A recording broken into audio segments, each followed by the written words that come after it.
Okay, another new vlog. We are going to review palettes. So this is the Colorette palette. And of course, pen pal ng Colorette Cosmetics, yung kanilang eye collection. Ito lahat ng swatches nila. First up, ang first nila, ito yun sa eyeliner nila, yung kanilang pen pal. So the first swatch here is, this is the first swatch nila, this is the Coffee Bliss. Tapos, ito yung kanilang Peach Paradise sa second lane. Tapos, sa third lane, ito yung Berry. And sa fourth lane, ito ang Cocoa Dreams. So, sa eyeshadow, so, ayan na lahat ng swatches ng eye collection ng color. We're gonna try it talaga. Kasi nakaka-overwhelmed yung kanilang mga So, gamitin natin tong primer. Eye primer nila, because we're going to explore shades. Double prime our lids kasi para makita natin yung formula ng ating eyeshadow ng Colorette. So eto, humabol lang to bago matapos ang 2024. Let's see. Ngayon ko lang siya na-review for 2025. Let's see what will be the effect for it. Na double prime ko na siya, guys, ha.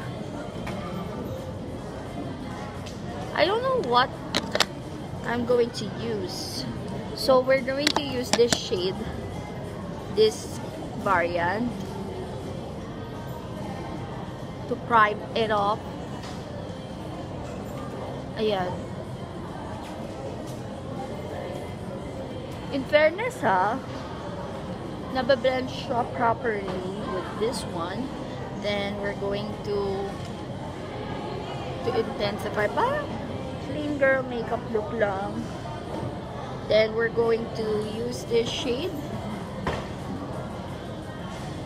Ayan, using hands-on tayo, ha, kasi gusto ko matry yung using na hindi gumamit ng brush. Paano pag walang brush? E di gamit tayo ng kamay. Okay, ang mattes nila ay very pigmented, guys. The mattes. Then, here, i-blend out natin siya using this one.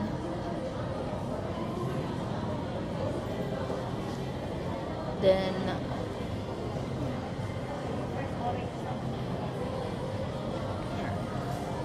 so, all the shades here are blendable. Let's see sa shimmers.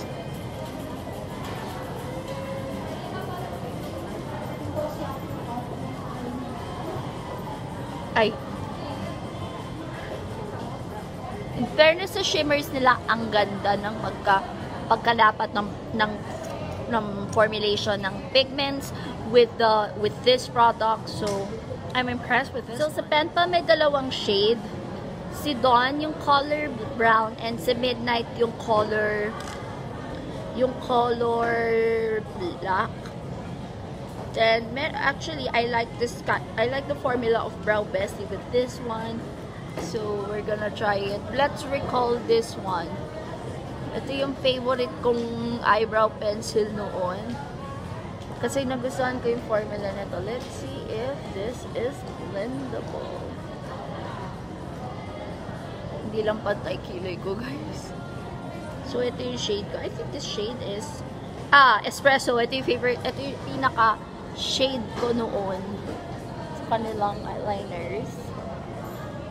In fairness to them, it blends pretty well with their Brow Bestie as far as I remember. Then we're gonna use, then sa pen pal tayo, we're gonna use Midnight.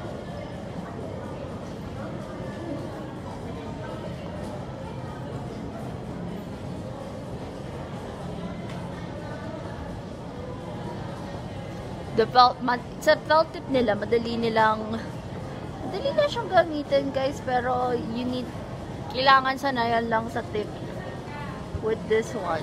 Guys, in fairness, kailangan sanayan lang sa tip sa liners ng kanilang sa kanilang liner. So, let's see the mascara. Ito yung kanilang lash proof.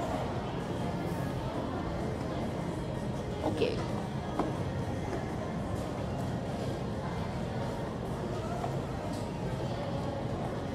Ang kanilang lash proof mascara, ito ay one of the best formulas ng Colorette.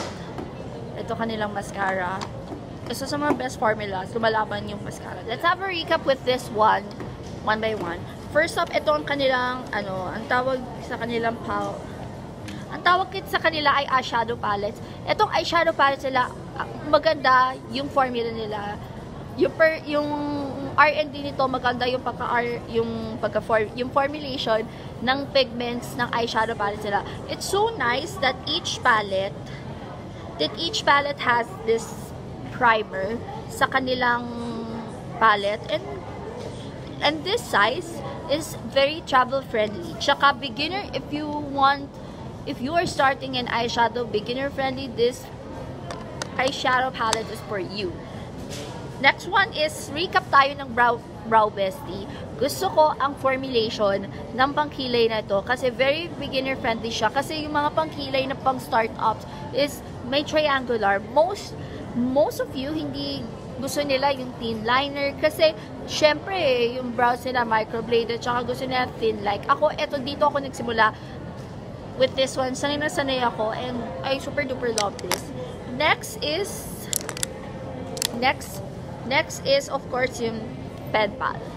The Pen Pal is maganda siya for me. Pero yung tip nila, you need to work on the tip sa kanila. Sanayan na ng tip to. Kasi ako, sa tip nito, medyo nahirapan ako using this tip sa Pen Pal. And lastly, the Lash Love. The Lash Love mascara is one of the best formulation mascara of a local brand. Maganda siya, tsaka nag-intensify siya ng aking lashes. Nagkakaroon ako ng pilik mata with this one. So that's it for my review ng eye collection ng Colorette.